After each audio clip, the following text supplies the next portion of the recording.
أشهد أن لا إله إلا الله وحده لا شريك له وأشهد أن محمدا عبده ورسوله اللهم صل على سيدنا محمد وعلى آل سيدنا محمد وسلم تسليما.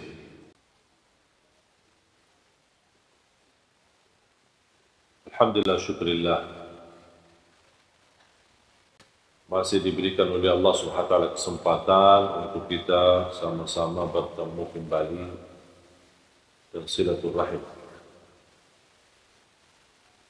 Dan saya mengucapkan ribuan terima kasih kepada seluruh jamaah Majlis Ta'lim Masjid Bani Umar atas perhatiannya, bantuannya, perjuangannya untuk selalu memberi perhatian, support dan membantu gerakan kami, khususnya untuk saudara kita tunanetra. Dan alhamdulillah, berita gembira, sudah kami memberangkatkan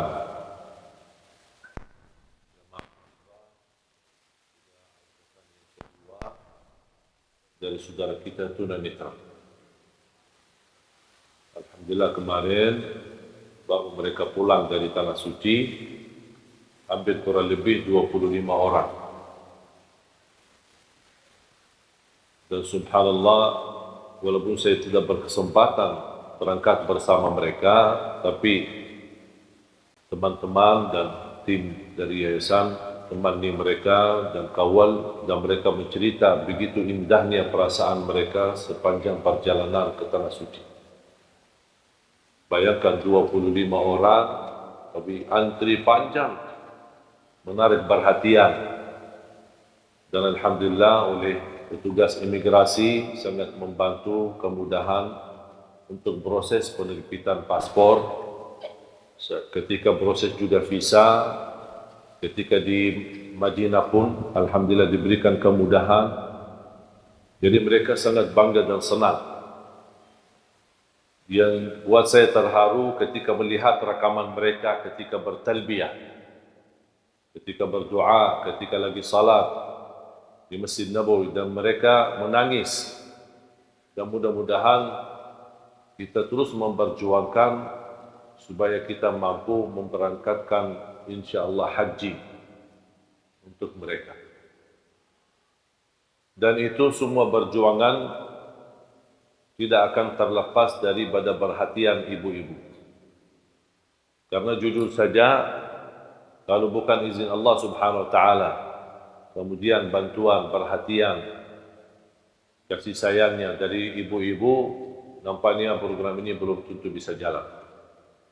Khususnya Majlis Ta'lim Bani Umar, karena satu-satunya Majlis Ta'lim yang mulai dari awal sampai titik ini komitmen dan terus mensupport dan membantu program ini. Awal pertama kali yang merespon program kami Majlis Ta'lim adalah Bani Umar.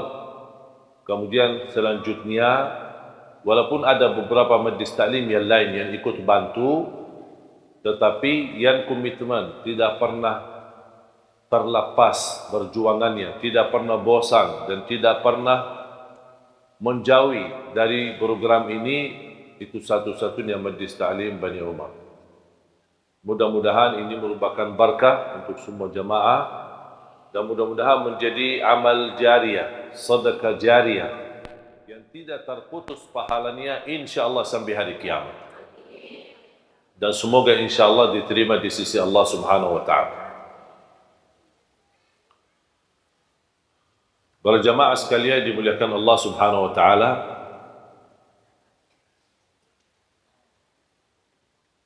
saya membaca satu kisah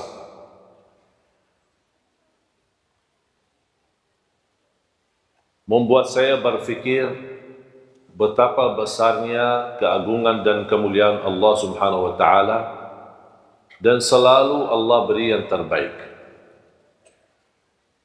Cuman sayang sekali kita belum bisa tahu kebaikan tersebut kecuali sesudah kejadian ujian bala, musibah cukup lama.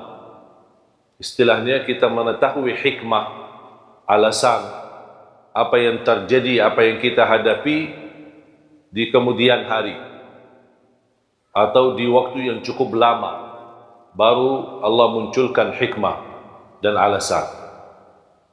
Kisah yang saya baca mengambil banyak hikmah dan pelajaran, membuat saya sadar dan semakin belajar dan meyakini apa yang datang dari Allah pasti itu baik, walaupun nampaknya di pandangan mata kita buruk dan itu ujian.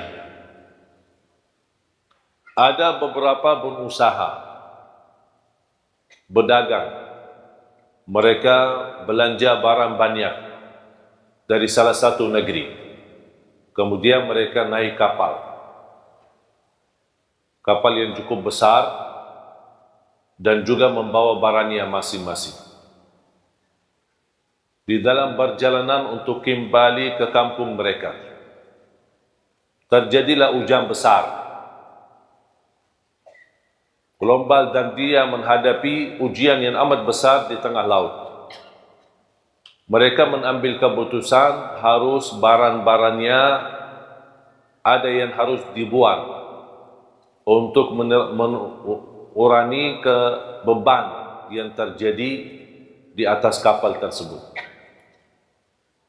Salah satu pedagang memiliki barang yang terbanyak.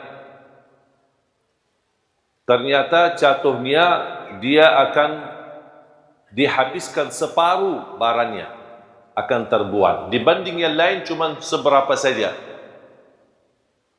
Beliau tidak terima, marah, ngamuk. Saya bisa rugi banyak, separuh barang saya masa dibuang begitu sia-sia. Mereka menjelaskan daripada kita tenggelam semua, menghadapi musibah semua, mendingan barang-barang kita aja biar kita selamat. Beliau tidak terima, tidak mau. Karena dia berdagang baru, membuat berdagang yang lama, mereka sepakat sekalian barangnya sama orangnya dibuang aja, biar kita selamat. Karena mereka merasa orang itu berdagang baru, tidak punya istilahnya kekuatan, tidak punya power, tidak punya lingkungan yang bisa melindunginya, dan terbuang. Dan subhanallah, mereka jalan dan beliau bersama barangnya sudah terbuang di dalam laut. Dalam menghadapi ujian angin besar, subhanallah, terarah kepada salah satu pulau yang cukup sepi, tidak ada apa-apanya. Dia masuk di sana, cari makan tidak ada, cari apa tidak ada, barangnya hilang. Dia syukur, alhamdulillah selamat. Dapat sedikit sumur air yang bersih, dia bisa minum. Sedikit hanya yang bisa dia dapat, hanya minum air. Di situ dia menemukan sebuah rumah kecil dari kayu. Dia masuk ke rumah dan dia bisa rasa nyaman untuk bisa istirahat dan tidur. Berjalan waktu beberapa hari, tidak ada yang datang menolong dia. Tiba-tiba datangnya angin yang cukup kencang dan besar, mengakibatkan terjadi kebakaran di pulau tersebut. Dihabiskan semua pohon-pohon yang ada sekaligus rumah kayunya itu. Begitu dia diselamatkan dari kebakaran dan kehilangan tempat tinggalnya yang satu-satunya yang bisa melindungi dari bahaya, langsung dia berkata, "Ya Allah, kenapa ini? Sampai rumah yang aku tempati untuk mencari nyaman dan melindungi diri, kebakaran habis." Dia sudah merasa diri akan menghadapi kematian, putus asa. Dan dia tidak tahu ada apa. Sampai dia ngamuk sama Allah, "Kenapa ya Allah seperti ini?" Dan subhanallah, tidak lama ada kapal besar yang datang dan dia bisa melihat dari jauh. Langsung dia ke arah pantai dan menunjukkan tangannya. Mereka karena kapal besar dah bisa mendekati, menerima perahu kecil atau kapal kecil untuk menjemputnya. Ketika dijemput dan naik kapal besar, dan beliau bertanya, "Kok dari mana kalian tahu saya ada di sini?" "Oh, kami tahu dari jauh kami melihat asap. Gara-gara terjadi kebakaran kan ada asap besar. Kami berfikir ini tanda, biasanya kami seorang laut, pasti biasanya itu tanda-tanda ada orang minta tolong. Makanya kami datang." Terus mereka tanya, "Iman, kamu kok bisa datang sini sendirian?" "Oh, ceritanya saya bersama kapal berdagang, mereka mengkhianati saya, mereka semua bersepakat untuk melimbar saya di laut, dan syukur saya bisa selamat." Kata pemilik kapal, "Mereka itu yang Anda cerita, semuanya mati tenggelam. Bedagangnya dan barangnya dan kapalnya, semuanya mati." Baru dia sujud syukur. Dan dia berkata, ternyata ada hikmahnya. Faham ibu?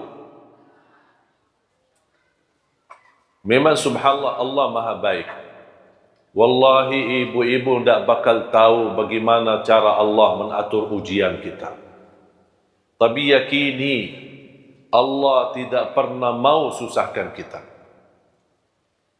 Kalau ibu yang begitu cinta dan sayang sama anaknya, kira-kira mau enggak dia susahin anaknya?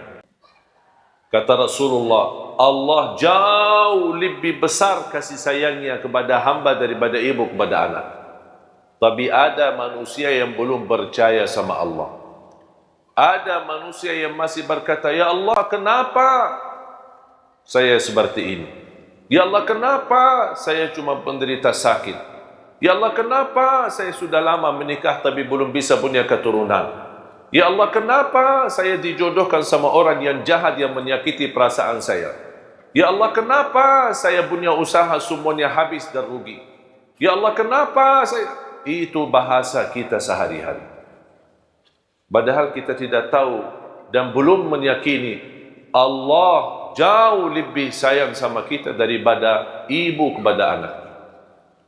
Ibu pun ketika lagi marah sama anaknya dan dia cupit, bukan karena dia benci sama anaknya, bukan dia tidak suka sama anaknya, justru cupitan itu karena sayang. Anggaplah yang terjadi dari Allah itu cupitan dari Allah Subhanahu. Barangkali kita ada kesalahan, barangkali ada kekurangan ibadah, barangkali terlalu sering ketiduran salat subuh, barangkali kita lupa baca Quran, barangkali kita sambat satu kali menyakiti hati orang tua. Walaupun satu kali, ada balasannya. Ada balasannya dari Allah SWT. Kita lupa, tapi Allah tidak pernah lupa. Ahsahu Allah wa nasuh. Allah menghitungkannya, tapi manusia suka lupa. Makanya jamaah sekalian, belajar takdir Allah.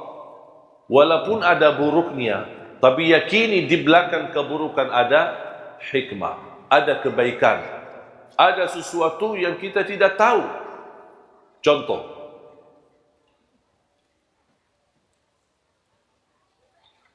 tadi ada satu ibu bercerita, suaminya meninggal. Semoga diampuni Allah Subhanahu wa ta'ala. Baru saja nikah 7 bulan.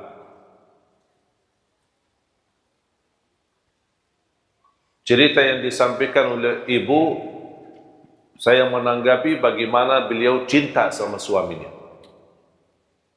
Sudah almarhum. Beliau berkata, seandai kata saya menikah,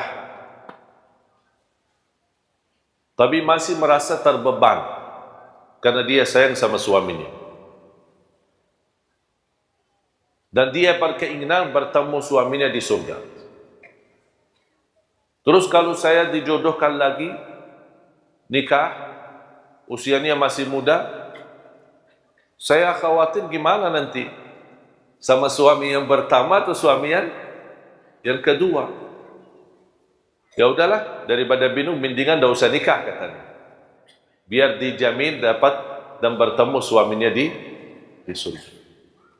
Saya menjawab,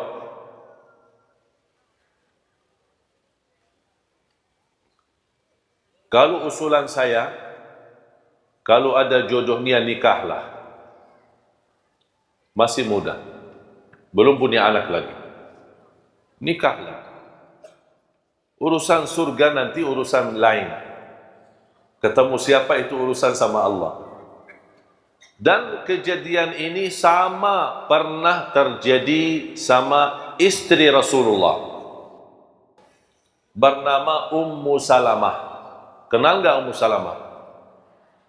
Dari mana kenal? Tahu maksudnya. Ummu Salamah salah satu istri Rasulullah SAW. Ternyata Ummu Salamah punya suami namanya Abu Salamah. Cinta bukan main sama suaminya. Meninggal, mati syahid di waktu tamburan perang bersama Rasulullah SAW. Meninggal. Ketika meninggal suaminya, dia merasa sedih banget. Kehilangan seorang yang dia paling sayangi, paling cintai. Baik banget. Dan dia merasa kehilangan sesuatu yang amat besar. Tapi dia sabar, ujian. Suami meninggal, ada istri dia meninggal, ada anak dia meninggal. Semua itu namanya ujian. Dan kita semua pasti akan meninggal, akan mati menghadapi kematian. Ternyata subhanallah berjalan waktu, dijodohkan sama Rasulullah.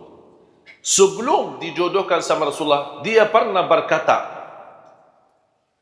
ketika Rasulullah SAW mengingatkan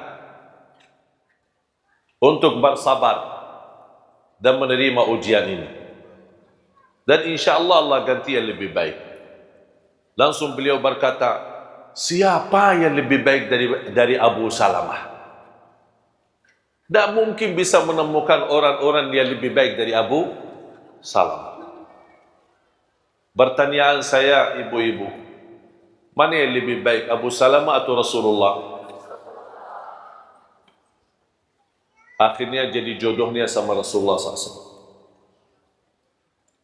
Muncullah pertanyaan, ya Rasulullah, saya kan pernah nikah sama Abu Salamah. Sekarang saya jadi istrimu. Saya ketemu siapa nanti di surga? Sama pertanyaan ibu itu tadi. Saya jawab sebagaimana dijawab oleh Rasulullah SAW. Kamu bersama orang yang terbaik akhlaknya. Yang terbaik.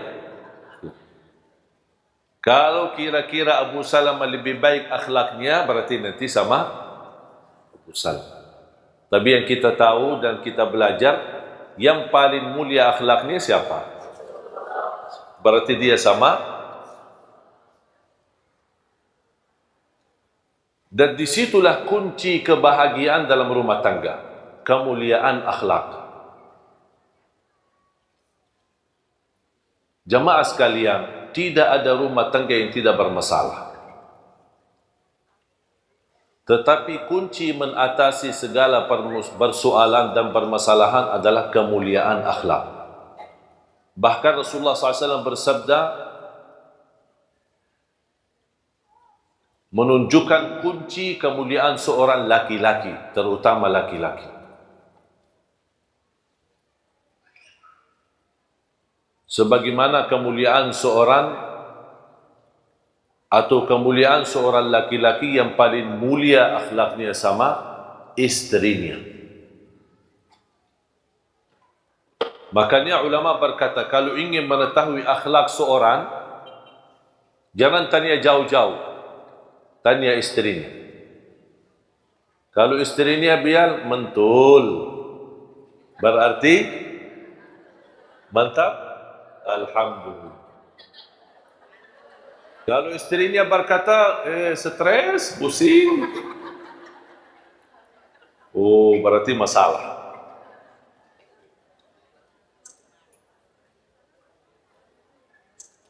Dan subhanallah, dengan kemuliaan akhlak kita bisa memiliki segala sesuatu. Dengan kemuliaan akhlak kita bisa memiliki segala. Memiliki hati orang, memiliki kehormatan orang, memiliki kemuliaan orang, pasti akan dimuliakan. Apalagi di saat istri kita sedang membutuhkan dampingan kita, perhatian kita, bantuan kita. Itu luar biasa, sangat harga besar baginya ketika dia memiliki suami yang berakhlak mulia.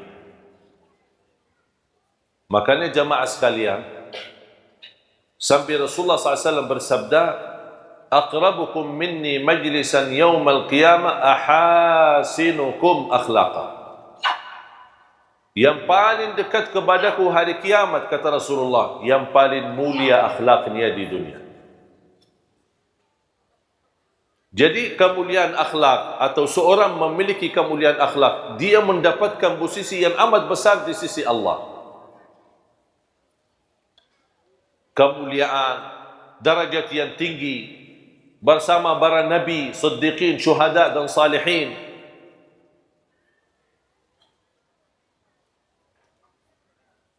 Dan salah satu akhlak yang perlu kita jaga, terutama di dalam rumah tangga, jangan terlalu fokus melihat kesalahan. Abaikan aja. Jangan terlalu memperhatikan kesalahan. Abaikan aja. Lupakan, lewatin saja. Anggap sesuatu yang berjalan dan terus berlalu. Jangan terlalu diperhatikan. Kalau setiap kesalahan ada teguran, setiap kesalahan dibahas, setiap kesalahan dibicarakan, setiap kesalahan namuk, tidak akan selesai. Karena kita manusia tidak terlepas dari kesalahan. Bisa kita perbaiki kesalahan tapi dengan cara yang baik. Kalau anda melihat sesuatu yang tidak suka, jangan anda bilang saya tidak suka ini, tapi saya suka seperti ini. Saya suka seperti ini. Saya tidak suka kalau kamu tidak perhatian saya. Tapi sebaliknya, aku suka kalau diberikan perhatian. Faham? Jadi jangan ada muncul rasa atau bahasa seolah-olah yang di depan kita selalu disalahkan. Kalau misal dia masak, istri masak, kita tidak suka cara masakannya. Jangan, aku tidak suka cara masakan ini. Tapi bahas, aku lebih suka seperti ini. Aku lebih suka nasinya seperti ini. Aku lebih suka minumannya seperti ini. Misal, kalau anda tidak suka minum dingin, dibawain minum dingin. Ketika anda minum, tidak enak, tidak nyaman. Tak mau, aku tidak suka. Jangan. Aku lebih suka yang hangat. Boleh enggak diganti? Pasti akan jawabannya halus. Dok, aku tak suka. Ganti. Tak mau kan? Kamu tak mau, ya udah biarin aja. Karena bahasanya sudah tidak enak. Pasti jawabannya tidak enak. Ada satu kejadian ketika Rasulullah SAW pulang ke rumah. Ini kan sebuah kisah. Ada yang sebutkan kisah ini benar, ada yang bilang tidak benar, tapi intinya kisah, tidak ada mempengaruhi masalah ibadah. Rasul pulang ke rumahnya, musim panas, keringat, capek, mau beristirahat, datang istrinya Siti Aisyah membawain minum. Nampaknya Siti Aisyah karena sibuk urusan-urusan dalam rumah, bersih rumah, mempersiapkan kedatangan Nabi Muhammad. Saking capeknya, karena dia tidak ada membantu di rumah, saking capeknya daripada kasih gula di air sirupnya, dia kasih malah garam. Kemudian diserahkan kepada Rasulullah SAW. Kemudian dia lanjut urusan rumah. Ketika Rasulullah SAW minum, rasanya apa? Asik. Rasulullah SAW panggil, Ya Humaira. Ini Rasulullah SAW suka panggil, tidak pakai nama, tapi panggil nama Humaira. Yang putih ada merah-merahan. Dan selalu saya dorong jamaah suami istri harus masing-masing memiliki gelar panggilan, nama panggilan. Apa itu? Hei manis, hei cekap, gagah, sayang. Jangan panggil abi, abah, ayah. Panggilan kata-kata yang ada tanda sayang. Kalau misal dia hitam manis, coklat. Pokoknya kata-kata terserah, milih kata-kata yang menenangkan hati, yang menarik. Dan ini subhanallah membuat mesra dalam rumah tangga. Dan itu yang dilakukan oleh Rasulullah SAW. Ya Humaira. Kalau saya punya nama khusus dipanggil oleh istri. Jadi istri panggil pakai nama itu. Bukan Syekh Ali, bukan Ali. Tapi ada nama. Saya tidak mau kasih, itu rahasia. Sebaliknya saya juga punya nama untuk istri. Dan dia suka kalau saya panggil dengan pakai nama itu. Lewat telepon, lewat WA, atau saya pulang ke rumah, itu selalu saya panggil seperti itu. Khusus. Dan ingin tahu ya datang ke rumah aja. Kenalan sama istri biar tahu rahasianya apa. Karena saya mengambil belajar dari Rasulullah SAW. Bukan berarti mohon maaf saya sempurna dalam rumah tangga. Jangan ada yang merasa, berarti Syekh luar biasa. Enggak. Saya juga orang biasa. Punya kekurangan, punya kesalahan. Kadang-kadang istri saya tersinggung terhadap perilaku saya. Tapi alhamdulillah kita selalu sepakat ada tukar fikiran. Ada berbicaraan. Kita tidak istilahnya menambil hati.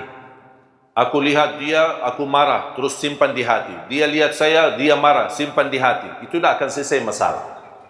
Ada sesuatu dibahas, tapi cara dibahasnya agak enak. Sopan, saling menjaga, saling menghormati, seperti ini. Kalau menurut saya itu namanya istilah muhasabah. Setiap minggu sekali kita muhasabah. Saya tanya sama istri saya, apa yang saya lakukan selama 1 minggu membuat kamu tersinggung?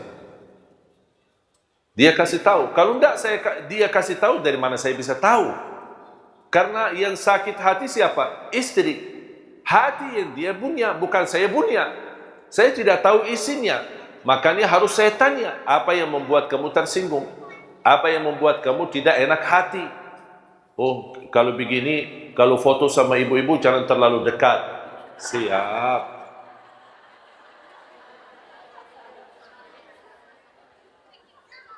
Udah, saya akhirnya turuti apa yang dia mau.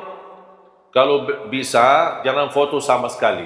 Saya bilang jangan, nanti ibu-ibu juga tersinggung. Saya jelaskan.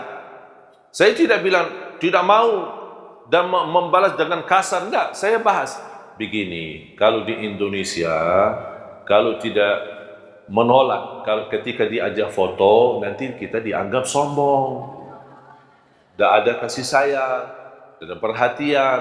Saya jelaskan, itu kebiasaan di Indonesia. Kalau di Arab memang beda. Ya, akhirnya saya jelaskan, oh gitu, ya udahlah, boleh.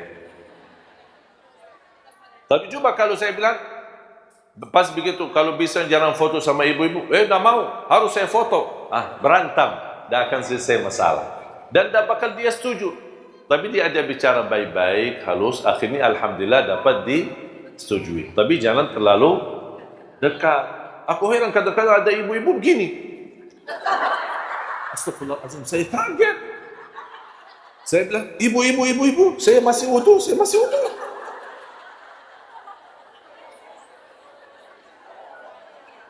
Saya jujur saja bicara seperti ini, padahal saya belum wudu.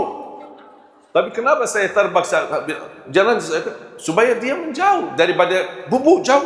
Nanti dia juga tersinggung. Masalah lagi. Selalu berusaha memilih kata yang bisa difahami tapi tidak menyakiti hati.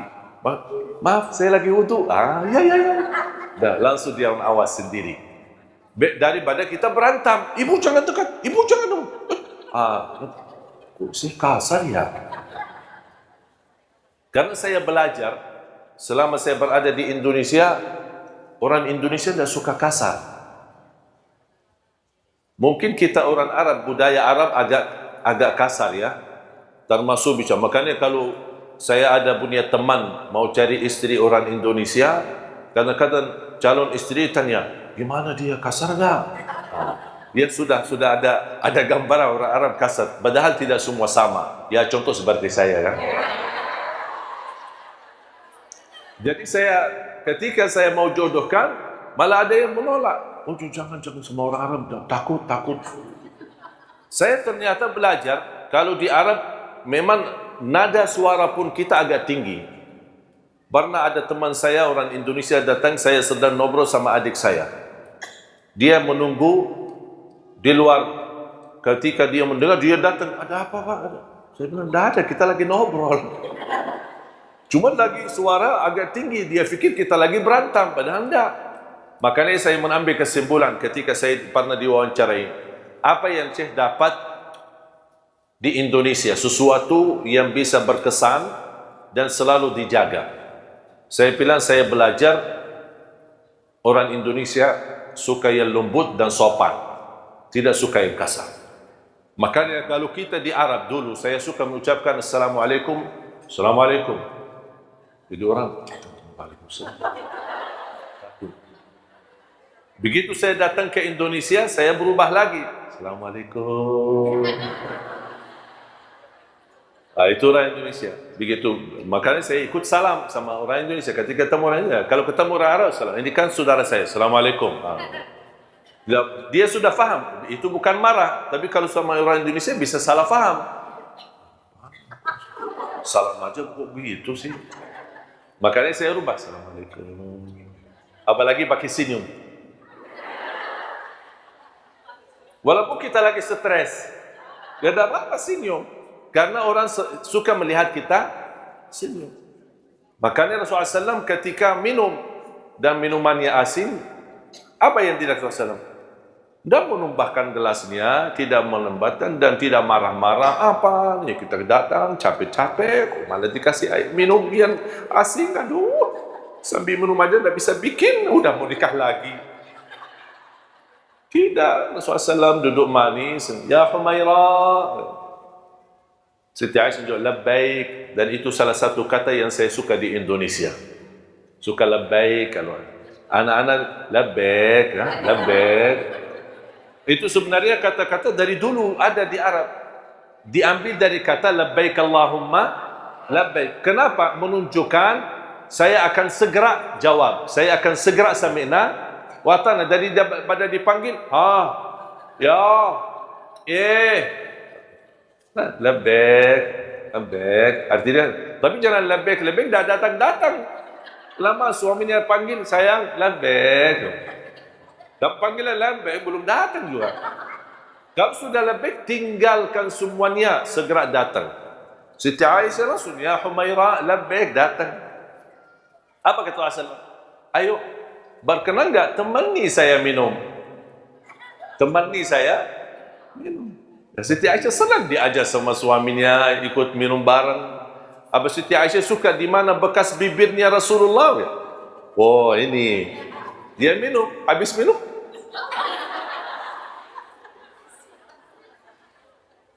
Rasul tidak bicara apa-apa, diam. Akhirnya dia sendiri minta maaf. Kira-kira kalau seperti ini terulang lagi enggak? Kayaknya tidak. Karena sudah langsung mendapatkan teguran tapi dengan cara yang halus. Coba kira-kira kalau pas kita pulang minta, ayo bawain kopi. Pas kita dikasih kopi, malah isinya galak. Apaan ini kok? Masa sudah kita nikah 20 tahun kopi tidak bisa bikin sih? Marah-marah. Kira-kira nanti kalau mau bikin kopi lagi, kasih garam enggak? Barangkali kasih racun sekalian biar habis. Masa gara-gara kopi marah-marah sih. Jadi, mengatasi masalah jemaah sekalian, jangan menghadapi dengan kekerasan. Walaupun bisa selesai masalah, tapi membuat hati sakit. Milihlah kata yang halus, yang baik. Termasuk ibu-ibu menghadapi suami yang barangkali tidak nyambung dengan kita, tidak sesuai dengan keinginan kita. Jangan anda selalu membalas dengan kasar, tapi selalu beri yang terbaik dan selalu berdoa. Ya Allah, berilah hidayah. Ya Allah, berilah petunjuk. Ya Allah, jadikan beliau bertanggungjawab. Ya Allah, jadikan beliau kasih sayang. Orang yang benar-benar memberi perhatian kepada kami, kepada anak kami, dan bertanggungjawab nafkah dan urusan keluarga kami. Itu ikhtiar kita, doa. Kalau memang sudah di dalam takdirnya Allah subhanahu wa ta'ala jodohnya seperti ini, ya bakal seperti ini. Yang bisa merubah nasib dan takdir hanya doa. Makanya jangan berhenti berdoa. Habis anda berikhtiar dan ada yang merasa sudah tidak kuat, tidak bisa tahan, itu pilihan atau solusi dalam agama, boleh minta cerai. Itu solusi, bukan sesuatu yang tidak boleh. Ada orang kalau katanya minta cerai tidak bakal masuk surga. Kata siapa? Kalau benar-benar sebagaimana saya jelaskan, ibu sudah sabar, sudah doa, sudah ikhtiar, sudah memimpin nasihat, tapi tetap tidak ada perubahan sama sekali, dan masih bisa sabar, saya usulkan sabarlah. Tapi kalau ada orang tidak bisa sabar, bahkan ada yang merasa lebih baik saya mati, kenapa susahkan diri? Lepas. Karena inti daripada rumah tangga hidup bahagia. Kalau kehilangan kebahagiaan buat apa? Banyak orang yang sudah bisa berpisah walaupun anaknya sudah 10. Jadi jangan ada orang berkata, oh demi anak, demi anak. Itu bahasa yang menurut saya tidak tepat. Sebenarnya anak itu bisa diurus, bisa dijaga dan bisa diperhatikan. Tapi yang lebih utama adalah kita merasa harmonis, sakinah, mawaddah, rahmah dalam rumah tangga. Karena kalau tidak ada hubungan baik antara suami istri akan mempengaruhi kepada anak. Walaupun kita bertahan, tapi anak kita nanti menjadi sakit. Anak kita nanti membuat dia sakit jiwa, sakit hati, karena dia selalu melihat orang tuanya berantem, selalu orang tuanya marah. Dan selalu saya nasihatkan, kalau terpaksa anda memarah sama suami atau istri, jangan di depan anak-anak. Jangan di depan anak-anak. Apalagi kalau bisa ditunda amarahannya sampai malam. Biar semuanya anak tidur, masuk kamar sendiri dan bicara baik-baik.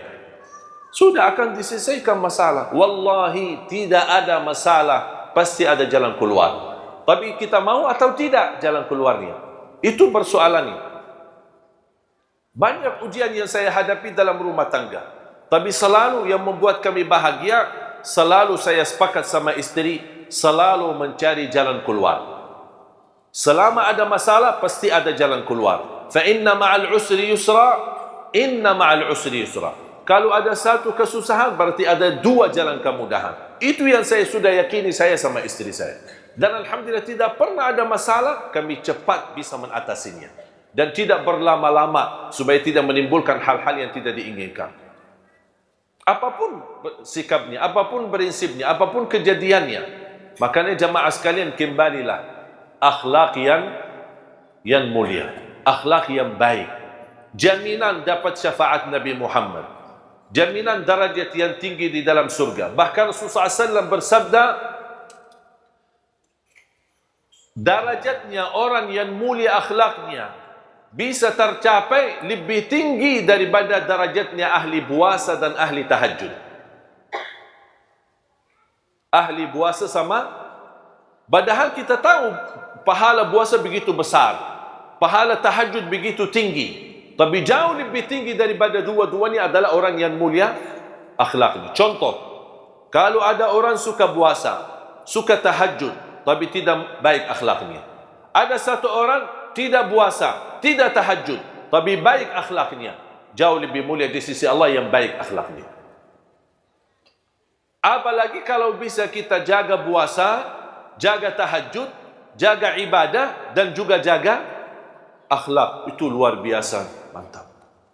Luar biasa keagungan dan anugerah dari Allah Subhanahu wa ta'ala. Makanya jamaah sekalian dimuliakan Allah Subhanahu wa ta'ala, mari kita selalu kita niatkan, dan apapun yang kita hadapi, anggaplah ujian.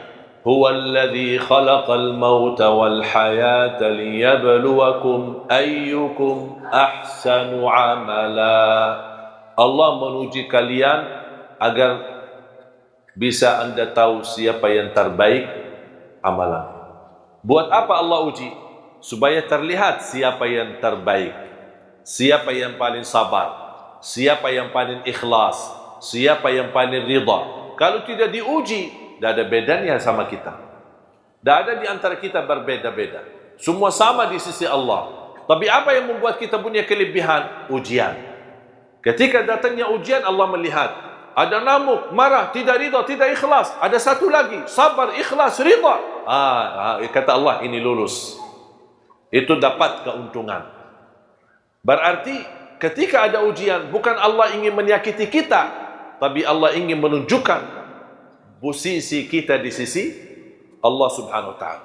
Makanya jemaah sekalian belajar sabar dan menunggu kemudahan ketika sedang susah, menunggu jalan keluar ketika kita menghadapi ujian.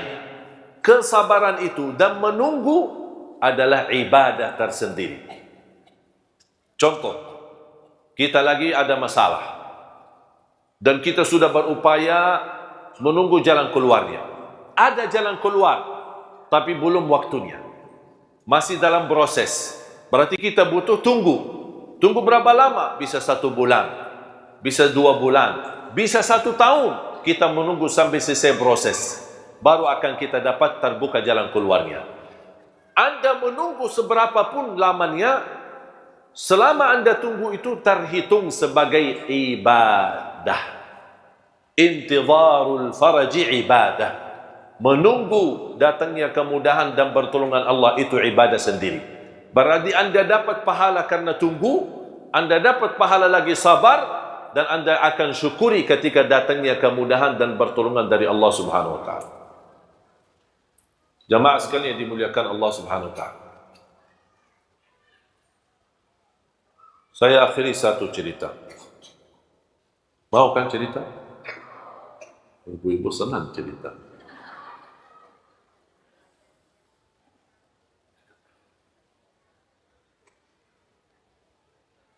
Saya menemukan satu keluarga.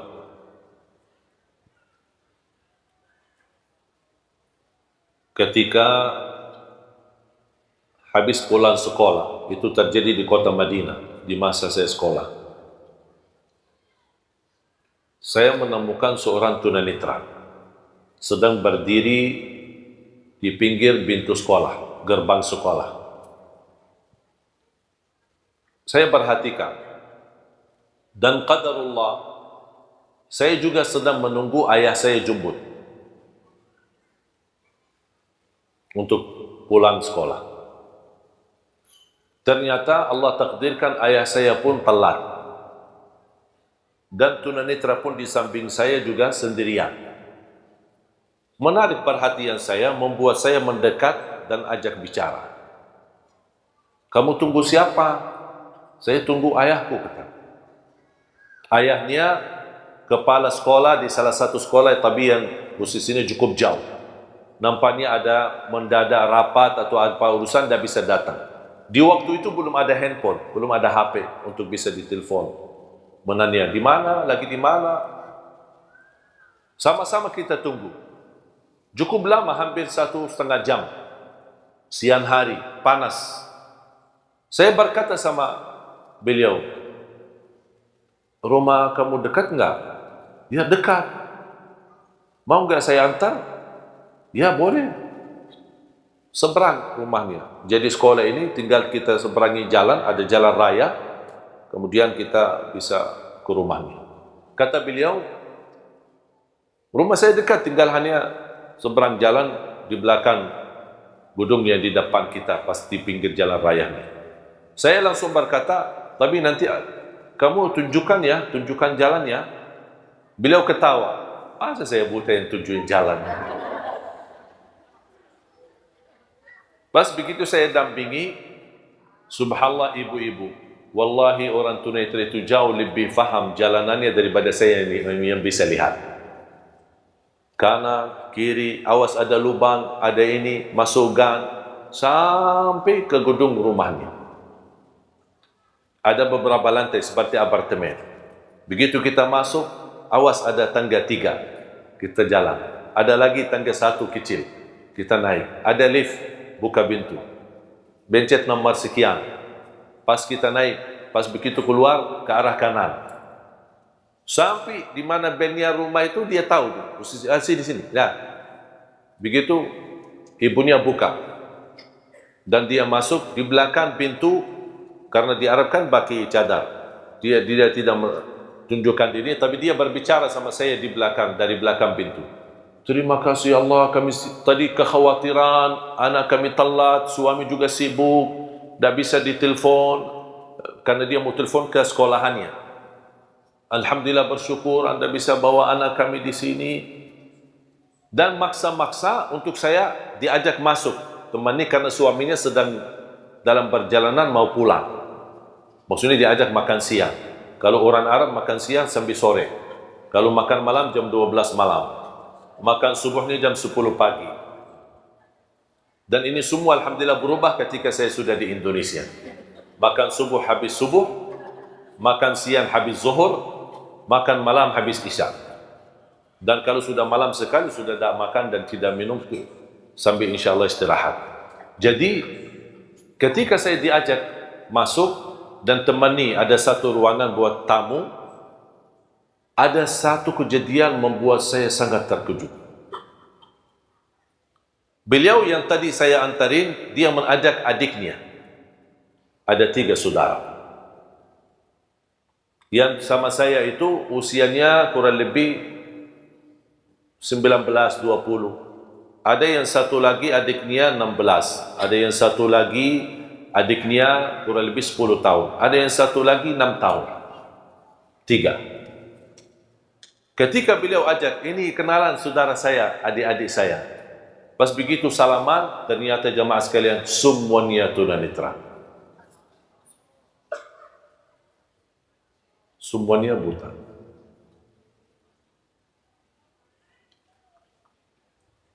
Di saat itu jujur saja jamaah sekalian, beberapa waktu lalu, waktu kejadian ini, saya ada sedikit stres. Ada masalah lah gitu, namanya anak muda kan, maunya ini, maunya itu, tidak dapat, tidak semua serba ada.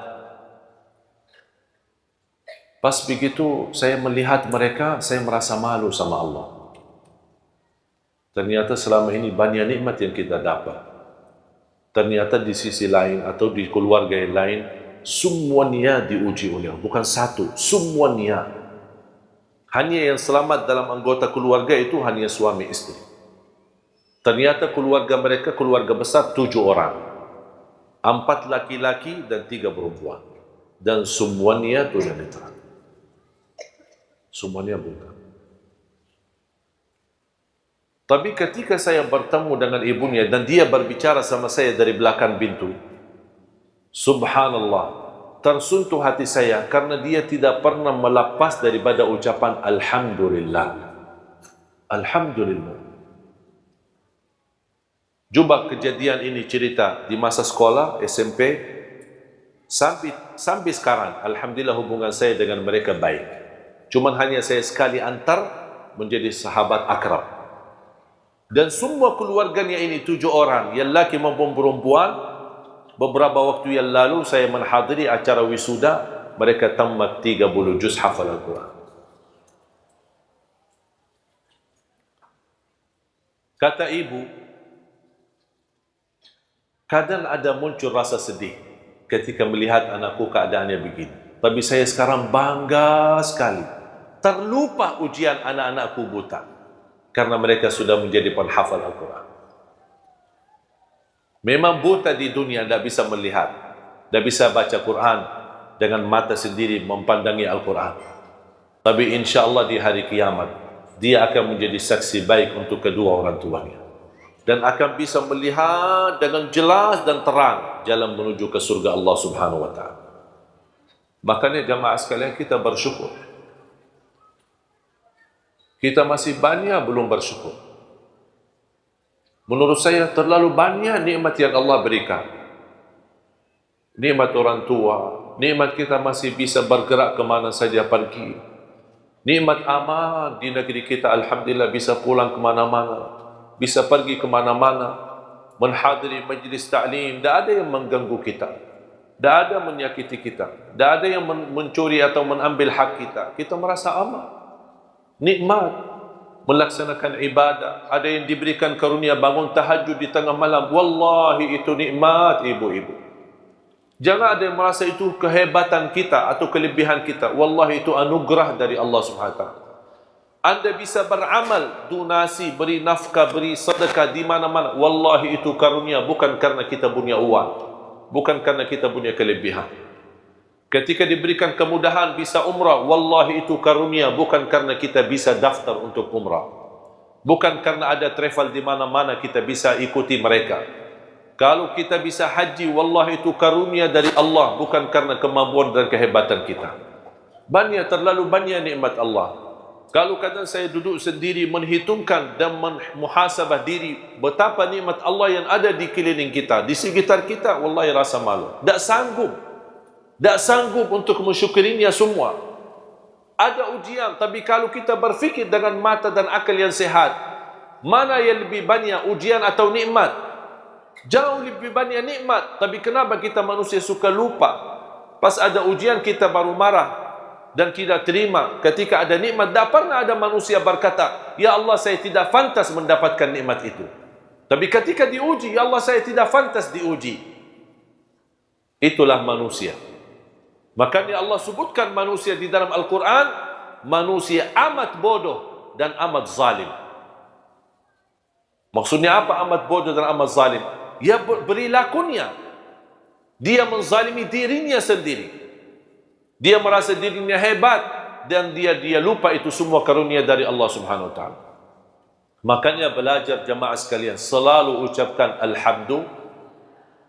Yang lebih indah ucapan alhamdulillah, kita masih berkenan memuji Allah dalam segala pujian ketika kita menghadapi musibah, ujian. Makanya ada hadis Rasulullah SAW, ketika ada seorang diuji dengan salah satu anggota keluarga meninggal dunia, apa itu ayahnya, ibunya, istrinya, suaminya, anaknya, Allah turunkan malaikat. Unzuru ma qala abdi, malaikatku, lihatlah apa ucapan hambaku ketika saya uji dengan ujian kematian. Malaikat menjawab, hambamu ya Allah berkata, hamadaka wastarja. Maksudnya apa? Hamadaka wastarja, mengucapkan alhamdulillah, inna lillah wa inna ilaihi raji'un. Kata Allah kepada malaikat, ibnu li'abdi baitan fil jannah wa sammuhu baital hamd. Bangunlah di dalam surgaku istana dan berikan nama istana itu nama Alhamdu. Ini khusus pahala dan keistimewaan yang Allah sediakan yang mampu mengucapkan Alhamdulillah ketika menghadapi musibah. Sebelum inna lillahi wa inna ilaihi raji'un, sebelum la hawla wa la quwata illa billah, Alhamdulillah, baru inna lillahi wa inna ilaihi. Ada berita yang tidak menenangkan hati, Alhamdulillah, inna lillahi wa inna ilaihi raji'un. Jangan berbicara macam-macam. Wallahi Bapak Ibu jamaah sekalian, kalau anda berkenan ucapkan kata ini langsung akan turun rahmat Allah di dalam hati kita. Akan terasa tenang, biarpun musibahnya cukup besar. Akan Allah berikan segera dalam jalan keluarnya. Tapi belajar mengucapkan Alhamdulillah. Khususnya ketika menghadapi musibah. Jangan langsung bereaksi dengan kata-kata yang kasar. Termasuk sekarang kita menghadapi ujian. Sudah kita menjalani tugas pemilu untuk memilih pemimpin. Saya harap jangan terlalu mudah diadu domba di antara kita. Selesai tugas kita, masing-masing memilih, ada yang 01, ada yang 02, itu hak masing-masing. Ikuti hati nurani masing-masing. Tidak boleh kita saling menghina dan saling mencaci maki. Tugas kita sekarang cuma doa. Doa, selain doa tidak ada lagi.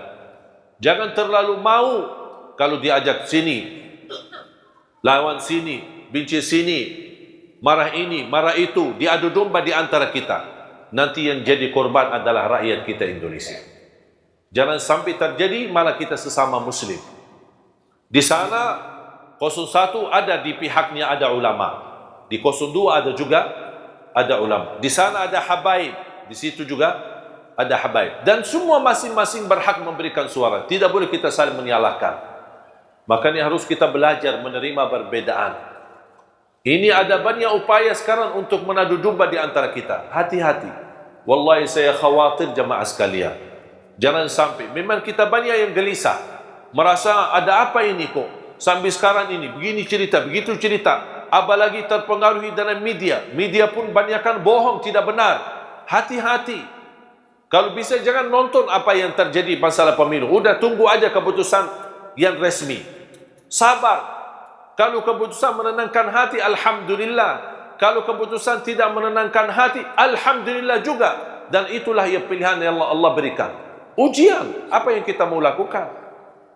Jangan terjadi sebagaimana terjadi di Timur Tengah. Gara-gara kepentingan politik, terjadi perang saudara. Sama-sama muslim, tapi membunuh. Sama di sini bilang Allahu Akbar. Di situ juga bilang Allahu Akbar.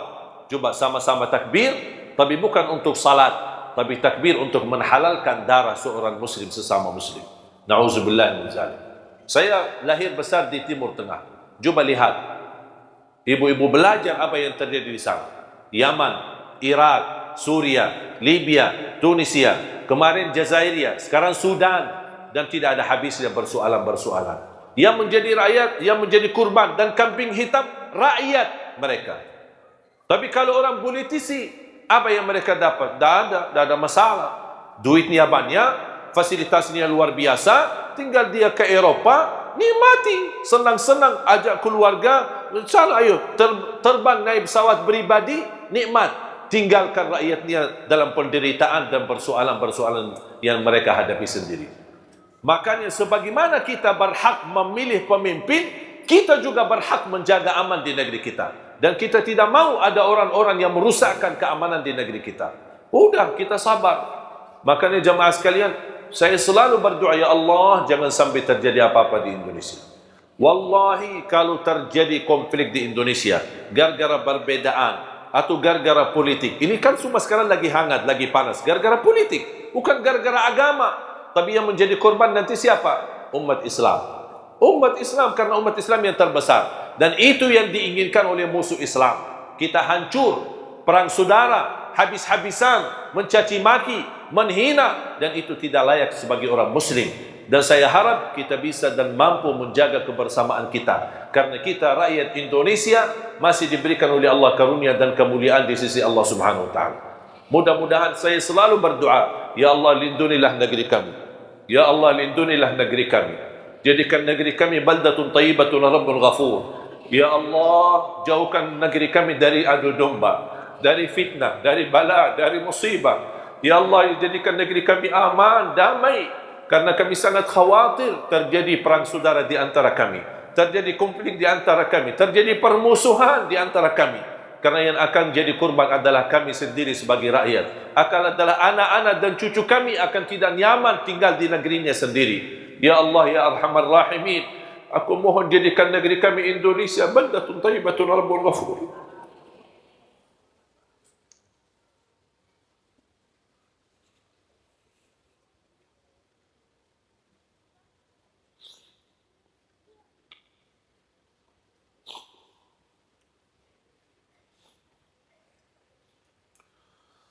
Berilah kepada kami ya Allah pemimpin yang takwa, pemimpin yang adil, pemimpin yang amanah, pemimpin yang jujur, yang ikhlas untuk agamamu, ikhlas melayani rakyat.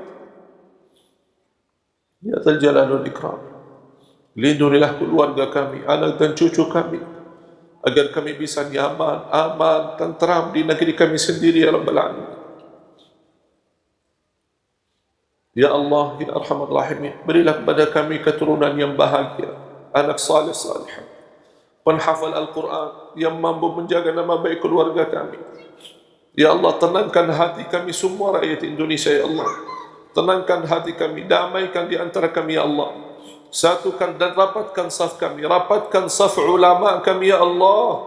Rapatkan hati ulama kami ya Allah. Satukan kalimat ulama kami ya Allah. Ya Dzal Jalal wal Ikram. اغفر لنا ولوالدينا ولجميع المسلمين والمسلمات والمؤمنين والمؤمنات الأحياء منهم والأموات. ربنا آتنا في الدنيا حسنة وفي الآخرة حسنة وقنا عذاب النار. Ya Allah, tidak lama lagi kami menyambut bulan suci Ramadan. Kami ingin ya Allah menyambut Ramadan itu dengan baik, menyambut Ramadan ini dengan di negeri yang aman, menyambut Ramadan dengan nyaman, agar kami bisa fokus ibadah dan tidak terpengaruhi dengan hal-hal yang lain ya Allah. Ya Allah, serahkan kami kepada bulan Ramadan dan serahkan Ramadan kepada kami. Ya Allah, panjangkan umur kami, sihatkan badan kami agar kami mampu menjadi orang yang mencintai Ramadan, menjadi ahli Ramadan, menjadi ahli ibadah dan ahlul Quran di bulan suci Ramadan. Ya Allah, kuatkanlah kami ya Allah, dan kami selalu berdoa dan memohon kepadamu. Ya Allah, mohon diijabah. Ya Allah, mohon dikabulkan. Ya Allah, mohon diterima.